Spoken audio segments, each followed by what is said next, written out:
This session will discuss evidence-based research and quality outcomes, and we will discuss translating that research into practice. By the end of the discussion of this part of the lecture, you will be able to apply quality management principles to clinical situations, explain how quality improvement affects the patient and the organization, analyze the differences among research and utilization, evidence-based practice, and practice-based evidence, assess organizational barriers to and facilitators of the implementation of research findings, and discuss the use of outcomes research in evidence-based practice. This slide illustrates factors influencing the use of research. One societal factor, rising costs of healthcare, is addressed through the population. The 65 and older population jumped 15.1% between 2000 and 2010, compared with a 9.7% increase for the total U.S. population. People aged 65 and older now make up 13% of the total population, compared with 12.4% in 2000 and 4.1% in 1900. About 44 million people in this country have no health insurance, and another 38 million have inadequate health insurance. In 2013, U.S. healthcare spending in this country increased 3.6% to reach $2.9 trillion, or $9,255 per person. Healthcare costs as a percentage of the gross domestic product were 15.3%. Employee-sponsored health insurance has risen at a rate 5 times higher or faster than wages. Another societal factor is quality improvement initiatives. There are 30 measures that healthcare organizations can take to improve quality. Some of these can be found in the National Quality Forum. Other agencies include the Agency on Healthcare Research and Quality, National Database of Nursing Quality Indicators, the Unit-Based Repository of Quality Indicators designed to assist hospitals to make improvement qualities, and the American Nurses Credentialing Center, which is a magnet recognition program. There's also societal factors and pressures to avoid errors, and you can review these in the Institute of Medicine reports to Errors Human and the Work Environment for Nurses and Patient Safety, as well as the Institute of Safe Medication Practices, are all examples of avoiding errors. And then there are research about the cost of not implementing evidence. And this can be seen in nosocomial infections such as catheter-related infections and ventilator-associated pneumonia, as well as pressure ulcers. Other societal factors that influence the use of research is publicity about research findings. An example of these are the accurate measurement of height in primary care practitioners' offices, the fatigue and length of shift work, and the family presence in the ICU.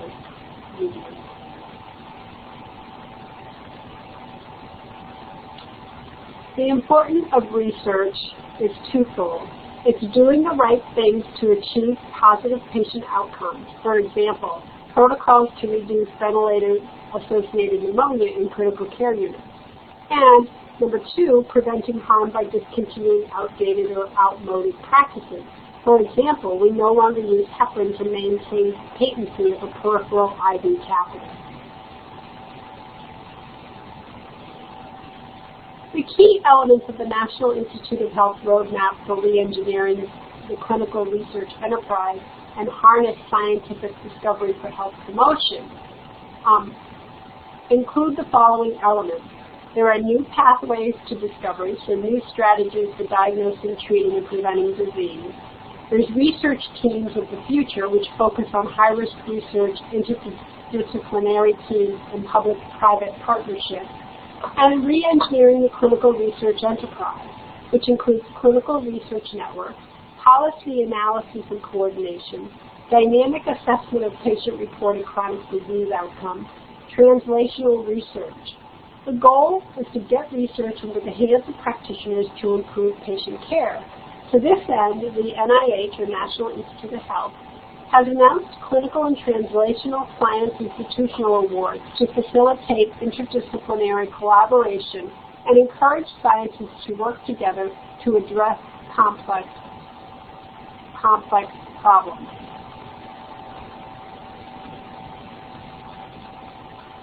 Research is the foundation for practice improvement. Exemplars of research where nurses have made considerable progress in the improvement of nursing practice are preoperative teaching, pain management, assessment of children's behavior, fall prevention, incontinence care, and family-centered care in the intensive care. Those are examples of research done to improve practice. This slide illustrates key points about the application of research to practice. The National Institute of Health Roadmap is designed to facilitate the translation of research into practice. Some decisions should not be based upon the results of quantitative data alone, but need to be integrated with data from qualitative research in order to apply it to a particular practice situation. The quality of care and the quality of the outcomes of care can be dramatically improved through the implementation of evidence-based practice. Requirements for the development of an evidence-based practice include a clearly written clinical question, more thorough search of literature, review of single studies, meta-analyses, critically appraised topics, systematic reviews, and/or clinical guidelines, appraising the evidence, placing evidence in the context of patient, family, and community values. Key concepts for facilitating evidence-based nursing are research utilization, evidence-based practice, diffusion of innovations, translation of research into practice, evaluating evidence, organizational strategies for translation of research into practice, issues for nurse leaders and managers.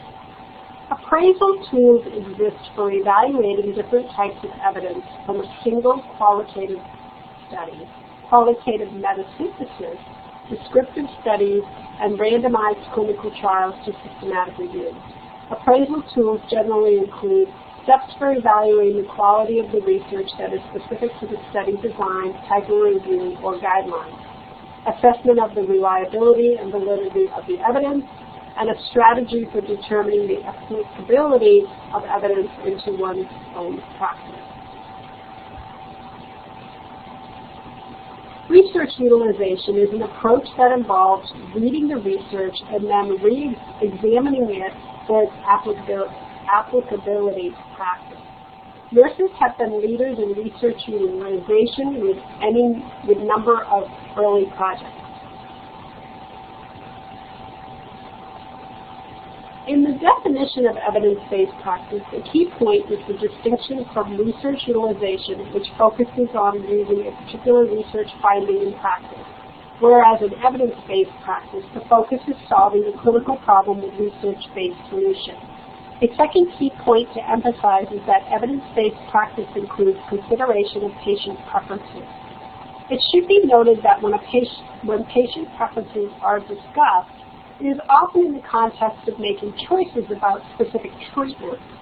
So many times in certain settings, nurses would assume that patients want to receive the best care possible. For example, with ventilator-associated pneumonia, it would be assumed that the patient preference is to receive the standard of care that would prevent this serious complication.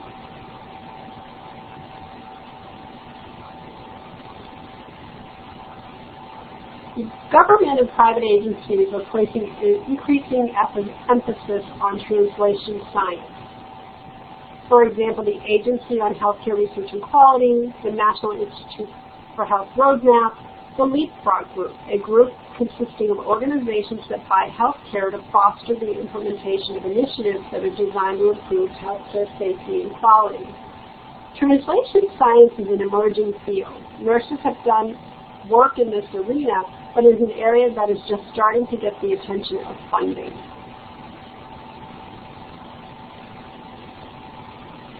The steps of evidence-based practice are outlined in the next several slides. These steps include asking the relevant clinical question, searching for the best evidence, critically appraising evidence, integrating evidence with clinical expertise, patient preferences, and values in making a practice decision or change, and finally, evaluating the practice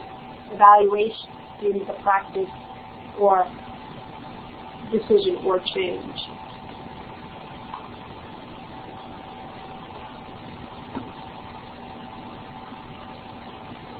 The first step in evidence-based practice, which is asking the right question, is developing a question in the PICO format. This format includes the patient population, the intervention or interest area, comparison, and outcome. The stages of Rogers' diffusion of innovation theory from 2003 describes how innovation spread throughout society. Diffusion theory is a theory about communication. Subsequently, the theory was adopted and used in other disciplines. It provides a useful model in planning for integration of evidence into practice over time. According to Rogers, the diffusion of innovations occurs in stages: knowledge, persuasion, decision, implementation, and confirmation. The first stage in Rogers' theory of diffusion of innovations is the knowledge stage. Do you subscribe to a nursing research journal? Do you subscribe to a clinical practice journal that has a research column? Think about an example of a research finding that you have read about recently that has important implications for practice. Think about or reflect on how you acquire new information or knowledge. The persuasion stage asks, how do you use informal communication networks in your work or clinical setting environment? Can you identify someone who has served as a champion for an implementation of a key change? What are the characteristics of a champion?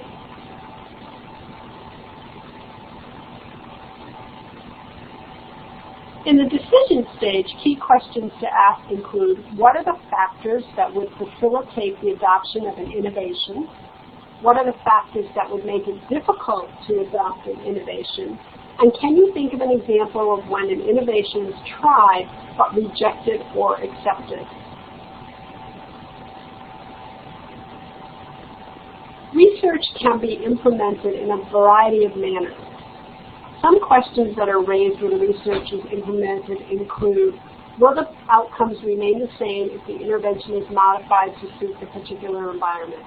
For example, if a strategy has been demonstrated to be effective in reducing cognitive decline in the elderly during hospitalization, will the same results be achieved if modifications occur? When might the modifications be so extensive that one cannot be sure that the outcomes will be the same? Will data be collected regarding the outcomes? What outcome data should be collected? What happens when there are different recommendations from different guidelines? In the confirmation stage, think about what factors might influence whether an agency continues with the implementation of an innovation. What would motivate the staff to continue with the innovation? What kind of reinforcement for an innovation would work best on your clinical unit? How should the innovation be evaluated? By patient perspective, nurse perspective, or by outcomes? What is the value placed on each of these perspectives? This slide illustrates Rogers' characterization of innovation adopters. Innovators are active in seeking new information. They are the organization's visionaries. Early adopters are the organization's opinion leaders who learn about an innovation and apply it in their practice. They can be effective in communicating the value of an innovation. The early majority won't bring forth an innovation, but will readily adopt it when brought forth by others. The late majority are skeptics who don't adopt something unless there is pressure, maybe be part of a backlash.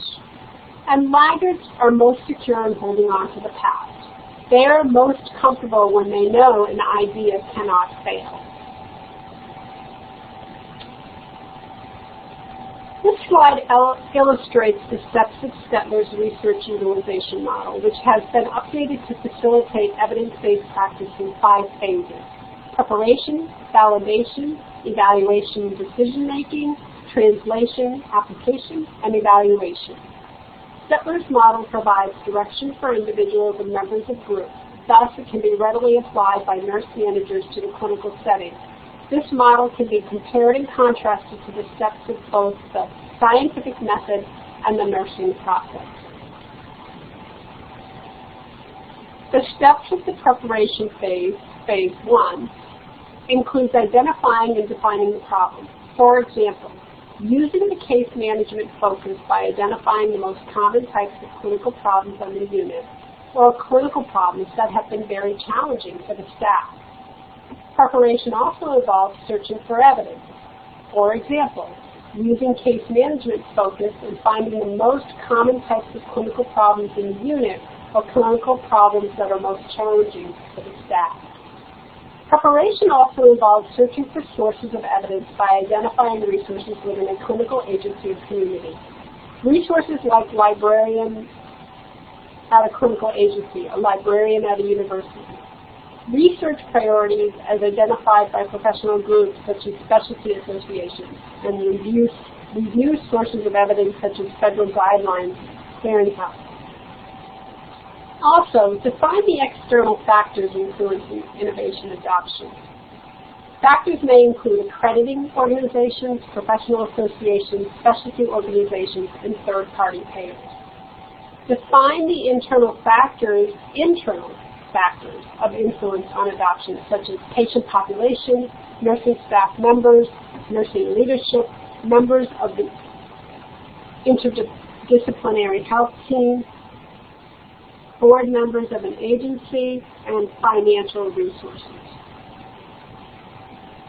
The validation phase uses a rating system for the quality of the evidence.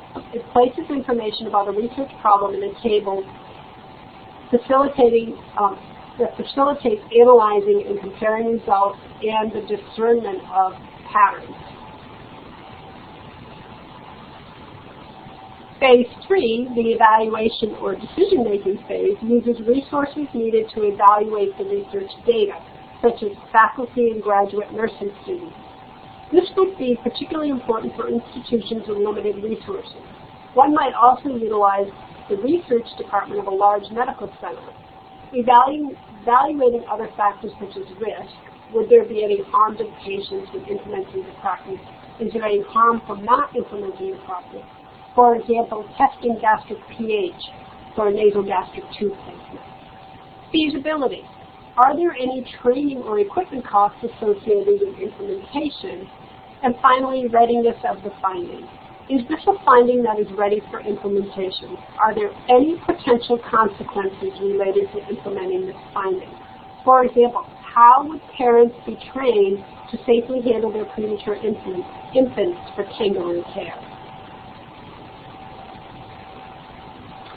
When translating research studies into practice, consider individual groups, departments, organizations. Consider the use of multiple strategies and use caution in evaluating the strength of the evidence. Evaluation may be done in a formal or informal manner. Stetler emphasizes that evaluation is a dynamic process. The evaluation should include an examination of the outcome as well as the change processes. Evaluation can be done informally, and the information gathered can be used to address problems with implementation and effectiveness.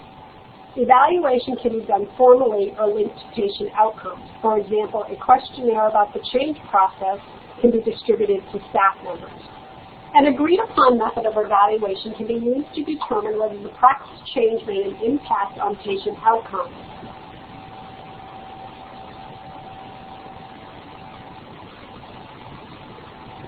Increasingly, institutions are examining costs associated with implementing a change. Strategies can be used to determine the cost to the institution or any cost savings. It should be noted that there are a variety of methods for evaluating costs, and care should be taken to use a method that is appropriate for the particular situation, and one that captures all of the costs. Evaluation can be done at the individual level or at the institutional level.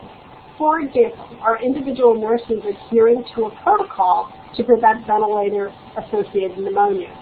At the institutional level, the question would be, has the rate of ventilator-associated pneumonia decreased since the implementation of the evidence-based protocol.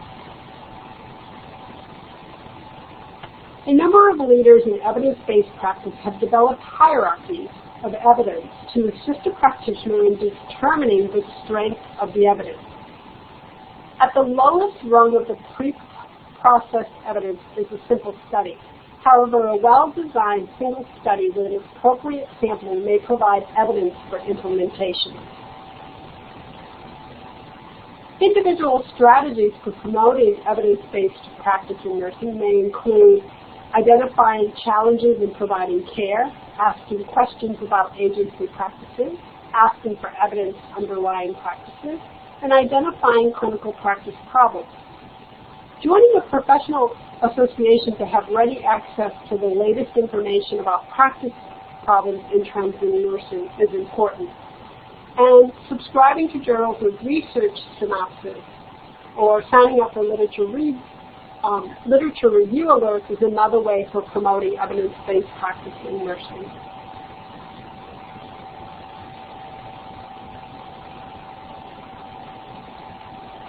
This slide illustrates strategies for implementing evidence-based practice at the organizational level. In regard to signing up for alerts, here are some possibilities. The American Nurses Association, the Insider includes pertinent news on breaking events of importance to nurses. The Institute of Safe Medication Practices is a newsletter for nurses on medication safety issues. And the Agency on Healthcare Research, Quality and Research focuses on helping people make more informed decisions and improving the quality care of healthcare services.